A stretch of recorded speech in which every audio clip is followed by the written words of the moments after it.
Welcome to the Great Detectives of Old Time Radio from Boise, Idaho. This is your host, Adam Graham. If you have a comment, send it to me, box 13 at greatdetectives.net.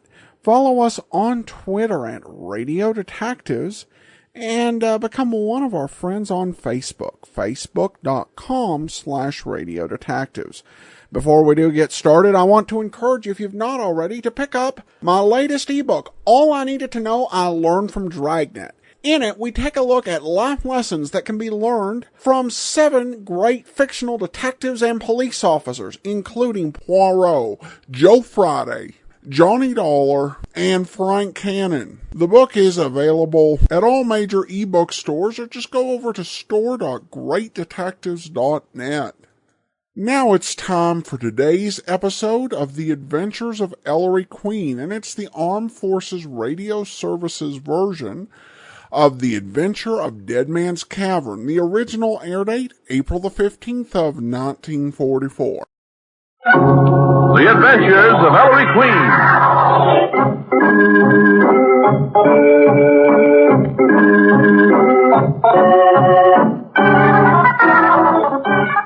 For all you men and women in the armed forces of the United Nations, a rebroadcast of radio's thrilling mystery drama, The Adventures of Ellery Queen. Now, here's Ernest Chappell to introduce the guests and the show. Ellery Queen invites you to match wits with him as he relates another story of a crime he alone unraveled. Before revealing the solution, he stops the play, gives you a chance to solve the mystery. Our guest armchair detectives for this evening are Miss Marjorie Lawrence, Metropolitan Opera star, and Mr. Beverly Kelly of the Ringling Brothers Barnum and Bailey combined shows. And now, Ellery Queen, master detective and your host for the next half hour. Thank you, Ernest Chappell, and good evening, ladies and gentlemen. Well, tonight we tell you the strange mystery of the ghost in the mountaintop cave. I call it The Adventure of Dead Man's Cavern.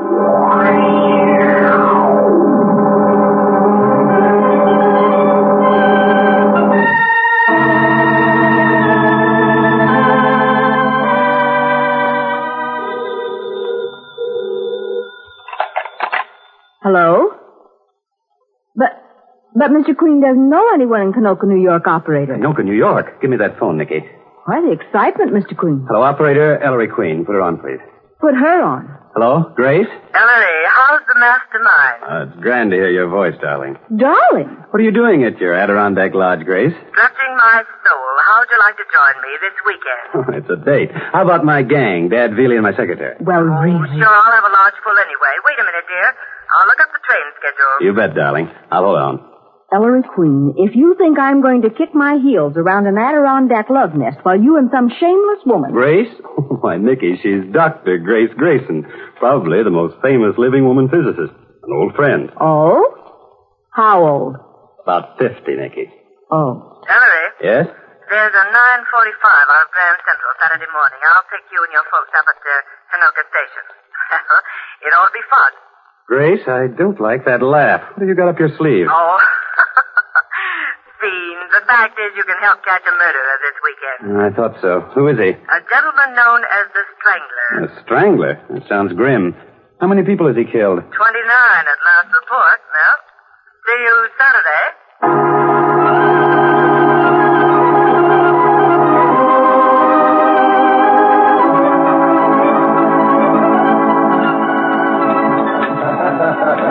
Strangler. I could strangle you, Grace.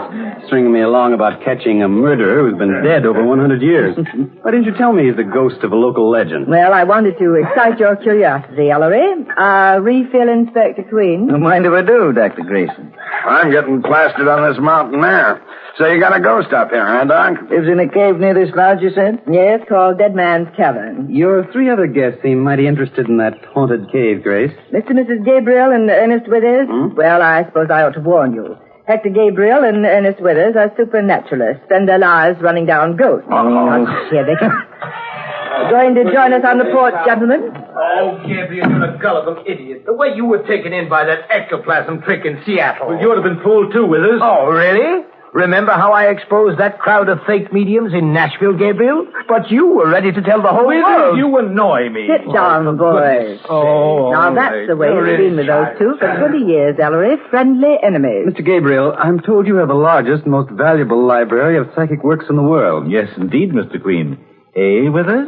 Lucky dog. You've got books I'd give my right arm for. Dr. Grayson tells us you two gentlemen are up here to investigate that haunted cave, Mr. Withers. That's right, Inspector. We're going to conduct a scientific experiment. Now, see here, Hector Gabriel. I'll let you and Withers turn my lodge into a psychic laboratory, but don't drag the respectable name of science into it. Are there actually psychic manifestations, Grace? Oh, Lord, some lug in 1840 began strangling people in that cave, and ever since then, they've...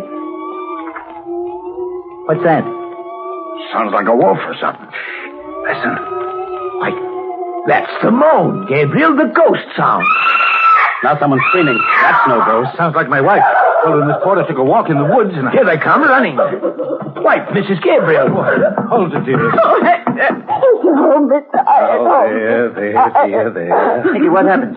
I was walking in the woods, Inspector, when that ghastly moaning started from the direction of that cave. Mrs. Gabriel got frightened. Hector, please.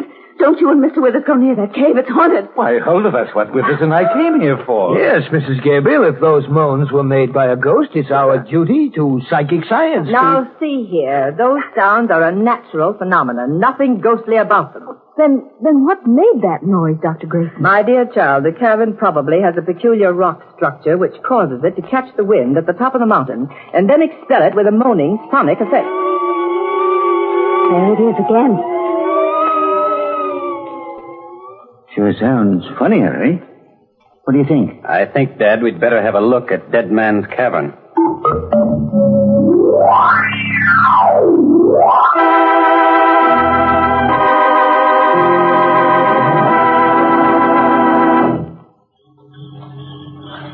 Grace, must we go through these woods to get to the cave? Yes, Ellery. No way of going around it. Sheer cliff on either side. I wonder why the moan stopped, Withers. Exasperating, Gabriel. Hold it, everybody. Someone coming. Sounds like a big, heavy man. Wasn't the strangler supposed to be big and heavy? Oh, nonsense, Sergeant. It must be Hank Pete. Oh, I was right. Hi, Hank. Howdy, Professor. You hear them moans from Dead Man's Cavern, too? Yes, we're going to the cavern now. Hank, these are friends of mine. How do you do? How do you do? All right, Billy, get moving. Strangler's getting pretty restless lately. Huh? Say, Daniel Boone, you don't believe in this ghost bunk, too. Man gets to believe in a lot of things, mister. Living alone up here in the hills. Just what is the story of this strangler, Mr. Gabriel? Well, some mountaineer, Mr. Queen, over... let me tell him, Gabriel. He lured wayfarers into the cave, you see, and strangled them for their money. Nice fella. What did he do with his victims' bodies? There's a natural opening in the rear wall of the cave, like a window. It overlooks a lake, Inspector, the same lake that's behind my lodge. The strangler threw his victims out of that cave window into the lake 50 feet below. And ever since, them folks he strangled keep a-moaning like you all heard. Oh, of all the succotash, Hank, the brute was finally caught and hanged. It's the ghost of the strangler. Murdered one of his victims all over again. Well, here we are. Right at the top of my mountain. Oh, there's a clearing here between where the woods stop and the entrance to the cave. Hey, ain't that a wooden door covering the entrance to the cave? Yes, Sergeant. Let's cross the clearing. Go ahead, Willie.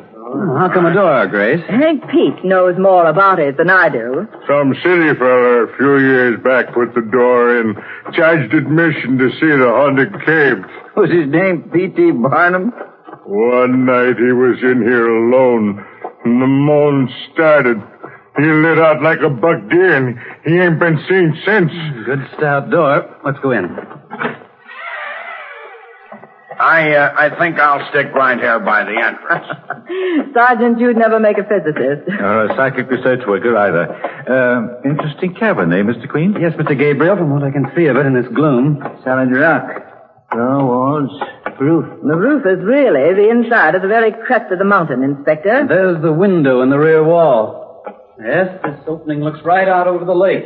Sheer drop of 50 feet. What kind of experiment are you gentlemen intending to conduct here, Mr. Withers? Well, Gabriel and I plan to spend an entire 24 hours in this cave, Inspector Queen, from 6 tomorrow morning until 6 a.m. the following day. We'll take food, water, blankets, oil lamps, and a sound recording apparatus. We want to be in here when the moaning begins. Very scientific, you see. Go ahead, jeer, you female Philistine. Really? Dutch wine coming in. Well, I got lonesome out there. Say, supposing you meet up with this ghost, don't you gents think you better pack a rod just in case? If what's making them sounds could be shot, he'd be a dead ghost long ago. We're taking every precaution against the possibility that the moans are caused by a human agency. We picked tomorrow for our vigil because the weather forecast for tonight is heavy rain, and the rain will soak down the loose earth of the clearing in front of the cave. Yes, get it so soft that anyone approaching the cave will have to leave footprints in the mud. Well, let's go back, eh? Yes, but you gentlemen will leave footprints when you cross the muddy clearing tomorrow morning. We'll cross it barefoot to identify our own prints. Appears to me like you two fellas aim to tinker with trouble. My dear Pete, ghosts don't scare us. Gabriel, you have that new lock we brought out? Yes, Withers. There. And the key remains in my pocket. Well, that's all until tomorrow morning at 6. If you want to see us off, you'll have to be up early. We'll be up early, Mr. Gabriel.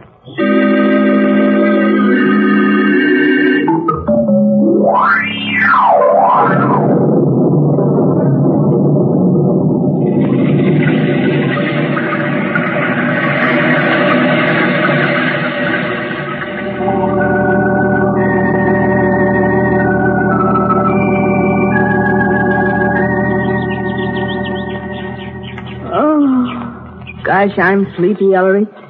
Mrs. Gabriel and I had to double up last night, and she moaned all night long.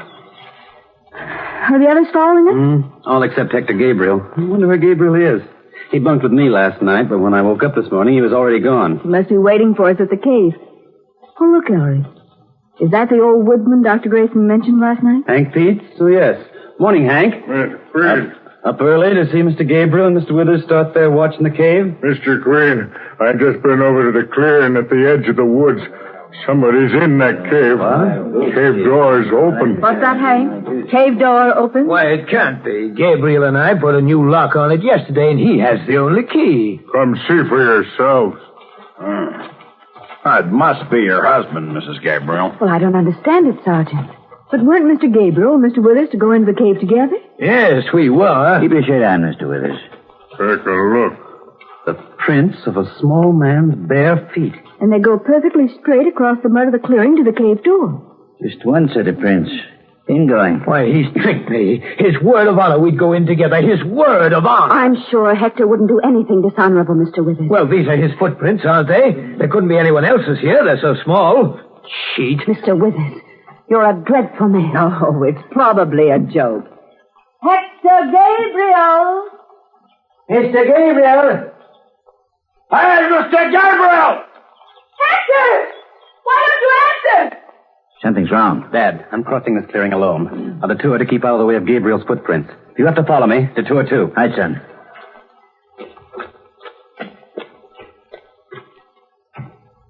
Dad, Billy. Coming, Ellery. Come on, Billy. I'm coming.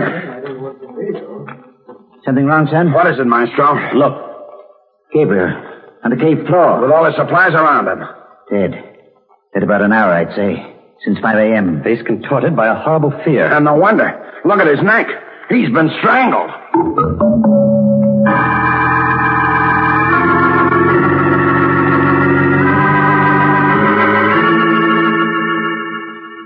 Well, son, I don't get it. Even these marks of strangulation are queer. You mean the upward-pointing thumb impressions at the back of Gabriel's neck? Yes. Why weren't the thumbprints in his windpipe? What was that? It's Grace Grayson, Sergeant. You and Hank Pete didn't mess up Gabriel's footprints in crossing the clearing, did you? No, Ellery, we detoured too. Poor Gabriel, I can't believe it yet. Hank, look at him. Well, the ghost of the strangler, I told Will you stop jabbering about ghosts, Daniel Boone? You're scared. Get out of here. Stop it, Hank. What are we going to do? Poor Holder's in a state of collapse. Nicky's trying frantically to calm her down, and that man with us hasn't uttered a word since this happened. Who did it? Come outside. I want to show you something. What is it, son? The only way Gabriel's murderer could have got into the cave was the way Gabriel got in, by crossing this muddy clearing. Well, where are the killer's footprints? You didn't see no prints in this mud when we got here this morning, except the ones of Gabriel's bare feet, did you? I see. Obviously, the strangler entered the cave some other way. How, Grace? The only other opening into the cave is that natural window in the rear wall, which overlooks the lake. That opening is 50 feet above the lake at the top of a sheer cliff. The roof of the cave. Not a rope down. We've been up there. It's covered with smooth mud. And no human foot ever stepped on it. And at the sides of the cave, it's sheer precipice, too. Oh, well, of course. The killer came here during the rain, which wiped out his prints. Lay in wait for Gabriel, who came when the rain had stopped. What happened to the prints the killer made leaving? That's not the important point, Dad. The killer couldn't have got into the cave before Gabriel, Grace. The door was locked with a new lock, and only Gabriel had the key, which is still on his person. Then the killer used a grappling iron at the end of a strong line. You mean throw a line up from the lake, Grace? Yes. Someone stood in a boat on the lake below and threw up a grappling iron which caught the window. Guess again, Dr. Grayson. The iron would have left scratch marks on the sill of the rocky opening. And there ain't no scratch marks. Then how do you explain it? You're wasting your time. Ghosts don't need grappling irons. And they don't leave footprints. Yes, Grace. Remarkable as it seems, it looks as if Hank Pete is right. In the setup, Hector Gabriel could only have been strangled by a ghost.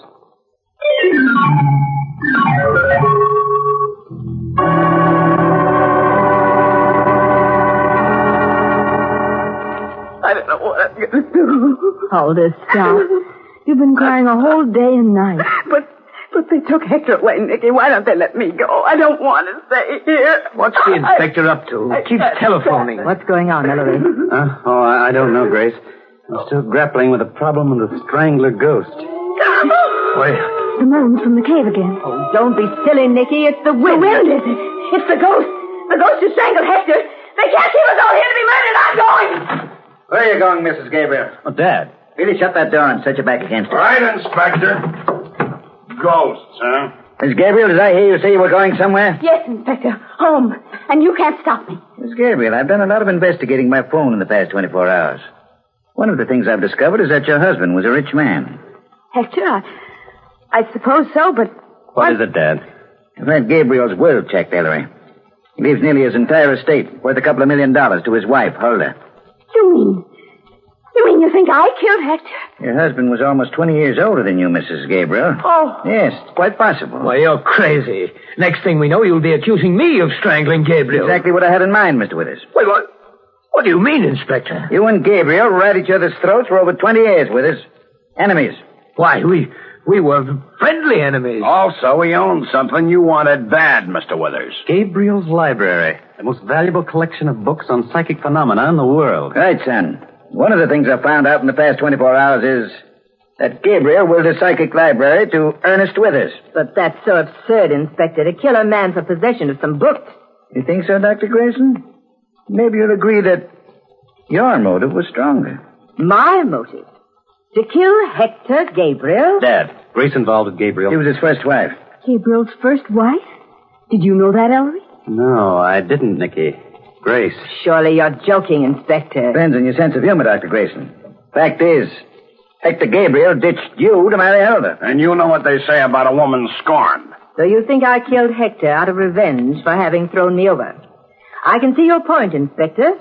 Only I didn't. It's not any one of us.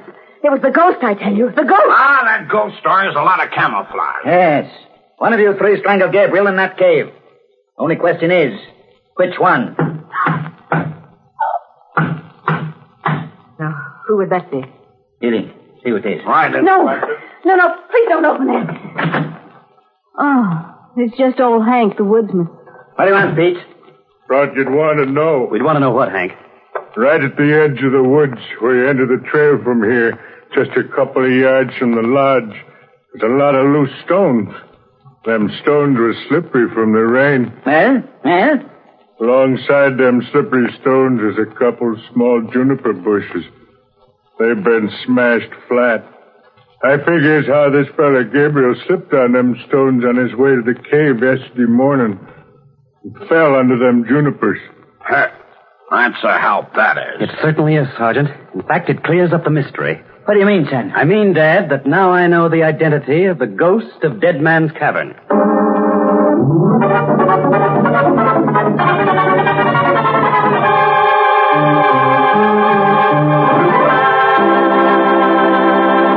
And there, ladies and gentlemen, you have the mystery of Dead Man's Cavern. Have you an answer to it? Well, suppose you compare solutions with our guest armchair detectives. Nikki, will you please introduce our guests? Well, Ellery, our first guest tonight is Miss Marjorie Lawrence, famous metropolitan soprano. Stricken with infantile paralysis a couple of years ago, Miss Lawrence has fought against this dread affliction courageously and successfully, as evidenced by her recent triumph in the role of Isolde at the Met. Our second guest tonight is Mr. Beverly Kelly of the Ringling Brothers Barnum and Bailey Combined Shows, or, as all America calls it, the Circus, now playing at Madison Square Garden. Mr. Kelly has described the Big Top to millions over the radio and is well-known author of books and stories on circus life. All right, Ellery? Thanks, Nikki. Miss Lawrence, who strangled Gabriel? Well, I don't think anyone strangled him. I think that he slipped and fell on those stones under the juniper bushes. Yes? I think the moaning sounds came from natural means somehow. The wind through the rocks or something. Yes? So that's what I would say. Well, thank you, Miss Lawrence. And now, Mr. Kelly, who do you think strangled Gabriel? Well, Ellery, if those footprints outside the cave weren't so small, I think we could blame it on Gargantua. But I think I'm going to put my money on Gabriel's first wife and say that he fell from grace. Well, thank you, Mr. Kelly. Well, how about it, gang? Think you've got the answer? The guests have had their say, and Ellery Queen will tell you the solution in just a few moments. So, to give you a little time to talk it over and make your guesses, here's music by Frank Duval and his orchestra. Soliloquy.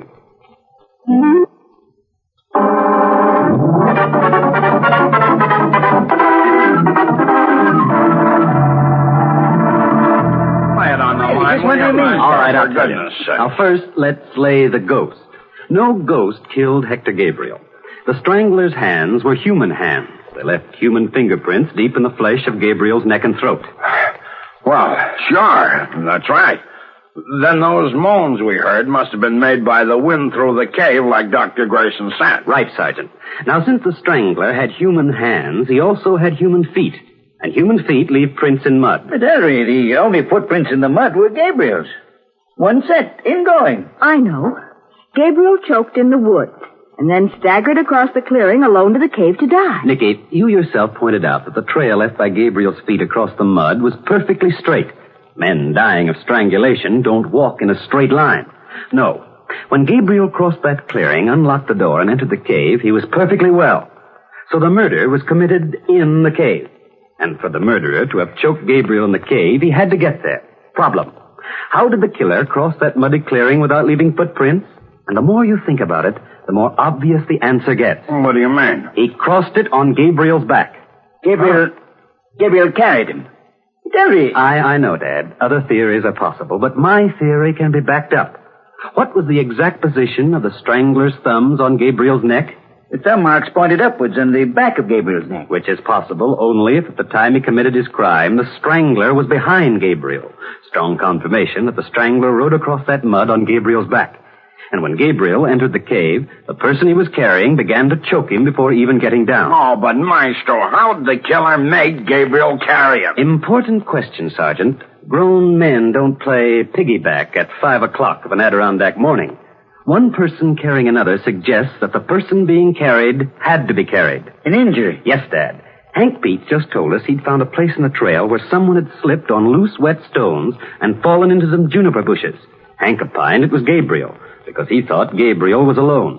But since we know Gabriel carried someone, isn't it evident that it wasn't Gabriel who slipped and fell, but his companion? The killer faked a tumble, pretended to twist his ankle or something, said he couldn't walk, and Gabriel lugged him all the way through the woods to the cave. Exactly. And why? Deliberately to leave only one set of footprints in that mud, Gabriel's, to make us believe that the murder had been the work of a convenient strangler ghost of the haunted cave. All right.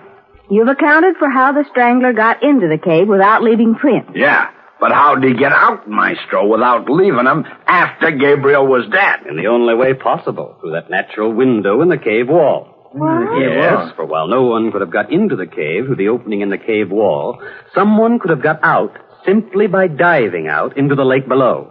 But who did all this, son? Dad, where did Hank say he found the crushed bushes? At the edge of the woods as you went to the trail leaving Dr. Grayson's lodge. Yes. In fact, Hank said it was only a few yards from the lodge. But observe, the killer pretends to injure himself a few yards from the lodge. Yet Gabriel carries him all the way through the woods to the cave. Why? Why didn't Gabriel carry him back the few yards to the house? Wouldn't he have done that if, say, his companion had been his wife or Dr. Grayson, or, in fact, anyone except one person? One person? There can be only one reason why Gabriel carried his companion all the way to the cave. And that was because he and the killer were bound for the cave. Because he and the killer were supposed to share the cave for the next 24 hours. Well, I'll be... Yes. Gabriel's companion, the man who got his victim up an hour earlier than planned on some trumped-up excuse, who wanted to kill Gabriel because he hated him for over 20 years, and because Gabriel had willed him his unique and valuable psychic library, that man could only have been Ernest Withers.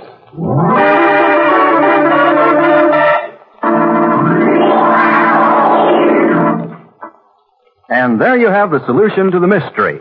How did you GI detectives do? Did you have the right answer? Well, we have a few minutes remaining, so here's more music by Frank Duval and his orchestra. Dancing in the Dark.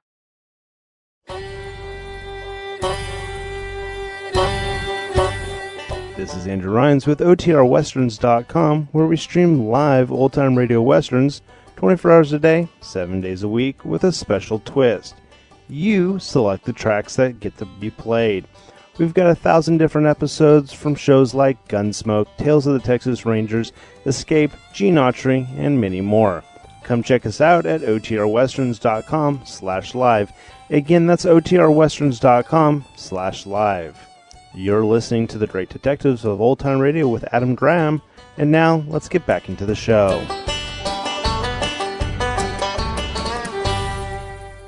Welcome back.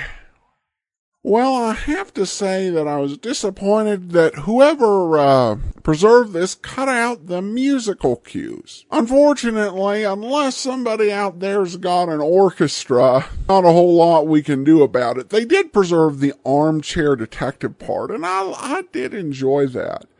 I love puns, and I don't know if the star actually thought he had a solution. But basically went ahead and decided to go ahead and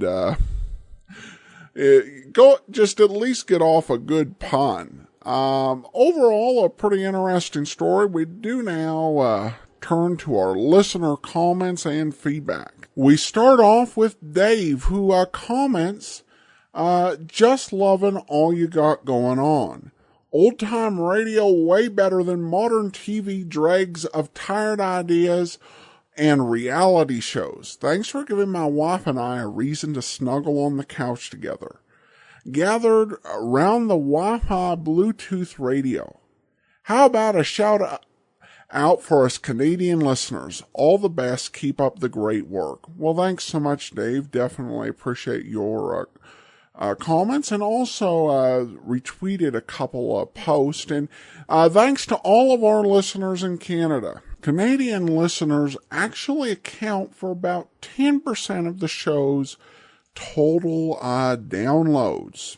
So we definitely appreciate all our great Canadian listeners. And now we also have a review from the iTunes store. And this is of the app. Arthur Kimberly writes, can't comment on the quality of the technical, but I'm disabled and have been for almost 20 years. I just love old radio shows, especially detective stories. I have other old-time radio apps, but so far, The Great Detectives is my favorite. And it has TV shows too. Too many days I'm feeling anxious or down because of my physical limitations, and I turn on Sherlock or Marlowe or one of my other favorites. My mind gets distracted. I feel better 30 minutes at a time. I enjoy the selection, the random playlist, the continuous feedback. My 16-year-old has insomnia issues. I can't count the times we are listening to The Great Detectives at 1, 2, or 3 a.m. He really enjoys listening, which helps him relax and fall asleep. Might take a few shows. The word is enjoy. Well, thank you so much, and really glad we're able to help. Truly appreciate your kind comments out there. Thanks so much. And all the best to you and your son. Well, that will do it for today. We'll be back tomorrow with the adventures of Philip Marlowe. And then join us back here again next Tuesday for another episode of Ellery Queen. In the meantime, send your comments to box13@greatdetectives.net. Follow us on Twitter @Radio Detectives and become one of our friends on Facebook, facebook.com/Radio Detectives. From Boise, Idaho, this is your host, Adam Graham, signing off.